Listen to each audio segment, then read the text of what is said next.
भक्त के कहने पर प्रभु श्रीराम ने रसोई बनाई। भक्त और भगवान की रोचक कथा। बहुत साल पहले की बात है। एक आलसी लेकिन भोला भाला युवक था आनंद। दिन भर कोई काम नहीं करता, बस खाता ही रहता और सोए रहता। घर वालों ने कहा कि चलो जाओ निकलो घर से, कोई कामधाम करते नहीं हो, बस पड़े रहते हो। वह घर से निकलकर यूं ही भटकते हुए एक आश्रम पहुंचा। वहां उसने देखा कि एक गुरुजी हैं और उनके शिष्य कोई काम नहीं करते, बस मंदिर की पूजा करते हैं। उसने मन में सोचा कि यह बढ़िया है, कोई कामधाम नहीं, बस पूजा ही तो करना है। गुरुजी के पास जाकर पूछा, क्या मैं यहाँ रह सकता हूँ? गुरुजी बोले, हाँ हाँ क्यों नहीं, लेकिन मैं कोई काम नहीं कर सकता हूँ। गुरुजी, कोई काम नहीं करना है, बस पूजा करना होगी। आनंद, ठीक है, वह तो मैं कर लूंगा। अब आनंद महाराज के आश्रम में रहने लगा। ना कोई काम, ना कोई धाम, बस सारा दिन खाते रहो और प्रभु भक्ति में भजन गाते रहो। महीना भर हो गया। फिर एक दिन आई एकादशी। उसने रसोई में जाकर देखा कि खाने की कोई तैयारी नहीं। उसने गुरुजी से पूछा कि आज खाना नहीं बनेगा क्या? गुरुजी ने कहा, नहीं, आज तो एकादशी है, तुम्हारा भी उपवास है। उसने कहा, नहीं, अगर हमने उपवास कर लिया तो कल का दिन ही नहीं देख पाएंगे। हम नहीं कर सकते उपवास, हमें तो भूख लगती है। आपने पहले क्यों नहीं बताया?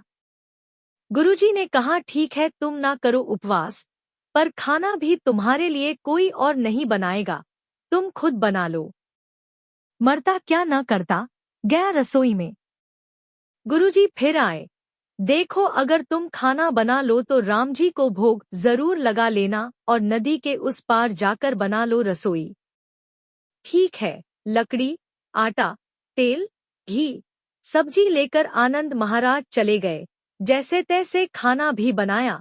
खाने लगा तो याद आया कि गुरुजी ने कहा था कि राम जी को भोग लगाना है। लगा भजन गाने, आओ मेरे राम जी, भोग लगाओ जी, प्रभु राम आइए, श्री राम आइए, मेरे भोजन का भोग लगाइए।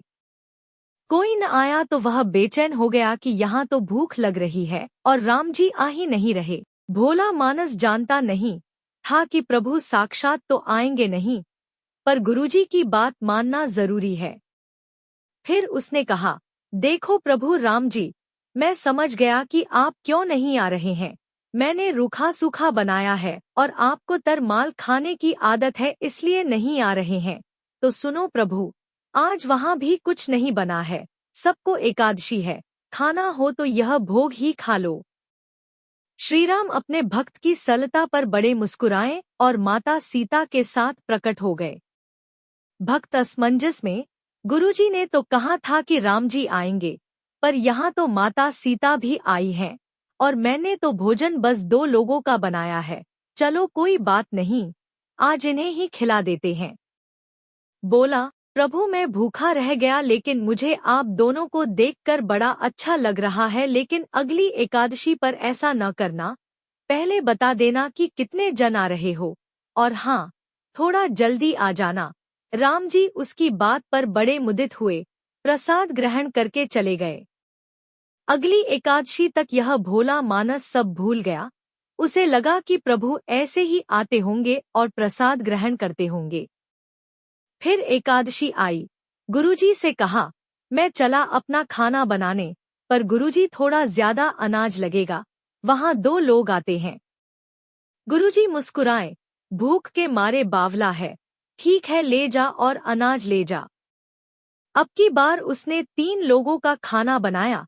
फिर गुहार लगाई, प्रभु राम आइए, सीताराम आइए, मेरे भोजन का भोग लगाइए।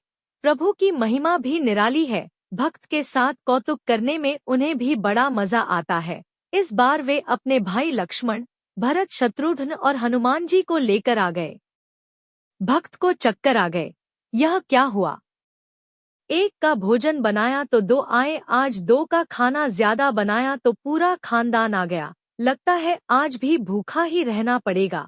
सबको भोजन लगाया और बैठे बैठे देखता रहा, अनजाने ही उसकी भी एकादशी हो गई। फिर अगली एकादशी आने से पहले गुरुजी से कहा, गुरुजी, ये आपके प्रभु राम जी अकेले क्यों नहीं आते? हर बार कितने सारे लोग ले आते हैं। इस बार अनाज ज्यादा देना। गुरुजी को लगा, कहीं यह अनाज बेचता तो नहीं है। देखना पड़ेगा जाकर। भंडार में कहा, इसे जितना अनाज चाहिए दे दो और छुपकर उसे देखने चल पड़े। इस बार आनंद ने सोचा, खाना पहले नहीं बनाऊंगा, पता नहीं कितने लोग आ जाएं। पहले बुला लेता हूँ फिर बनाता हूँ। फिर देर लगाई, प्रभु राम आइए, श्री राम आइए, मेरे भोजन का भोग लगाइए। सारा राम दरबार मौजूद। इस बार तो हनुमान जी भी साथ आए, लेकिन यह क्या? प्रसाद तो तैयार ही नहीं है। भक्त ठहरा भोला भाला, बोला, प्रभु इस बार मैंने खाना नहीं बनाया। प्रभु ने पूछा क्यों? बोला, मुझे मिलेगा तो है नहीं, फिर क्या फायदा बनाने का, आप ही बना लो और खुद ही खा लो। राम जी मुस्कुराए। सीता माता भी गदगद हो गई उसके मासूम जवाब से। लक्ष्मण जी बोले, क्या करे प्रभु? प्रभु बोले, भक्त की इच्छा है पूरी तो करनी ही पड़ेगी, चलो लग जाओ काम से। लक्ष्मण जी ने लकड़ी उठाई, माता सीता आटा सानने लगी। भक्त एक तरफ बैठकर देखता रहा। माता सीता रसोई बना रही थी तो कई ऋषिमुनि व यक्षगंधर्व प्रसाद लेने आने लगे। इधर गुरुजी ने देखा कि खाना तो बना नहीं, भक्त एक कोने में बैठा है। पूछा, बेटा क्या बात है, खाना क्यों नहीं बनाया? बोला, अच्छा किया गुरुजी आप आ गए, देखिए कितने लोग आते हैं प्रभु के साथ। गुरुजी बोले, मुझे तो कुछ नहीं दिख रहा तुम्हारे और अनाज के सिवा। भक्त ने माथा पकड़ लिया, एक तो इतनी मेहनत करवाते हैं प्रभु, भूखा भी रखते हैं, और ऊपर से गुरुजी को दिख भी नहीं रहे, यह और बड़ी मुसीबत है। प्रभु से कहा, आप गुरुजी को क्यों नहीं दिख रहे हैं? प्रभु बोले, मैं उन्हें नहीं दिख सकता। बोला, क्यों? वे तो बड़े पंडित हैं, ज्ञानी हैं, विद्वान हैं, उन्हें तो बहुत कुछ आता है, उनको क्यों नहीं दिखते आप? प्रभु बोले, माना कि उनको सब आता है, पर वे सरल नहीं हैं तुम्हारी तरह, इसलिए उनको नहीं दिख सकता। आनंद ने गुरुजी से कहा, गुरुजी प्रभु कह रहे हैं कि आप सरल नहीं हैं, इसलिए आपको नहीं दिखेंगे। गुरुजी रोने और कहने लगे कि वाकई मैंने सब कुछ पाया, पर सरलता नहीं पा सका तुम्हारी तरह, और प्रभु तो मन की सरलता से ही मिलते हैं।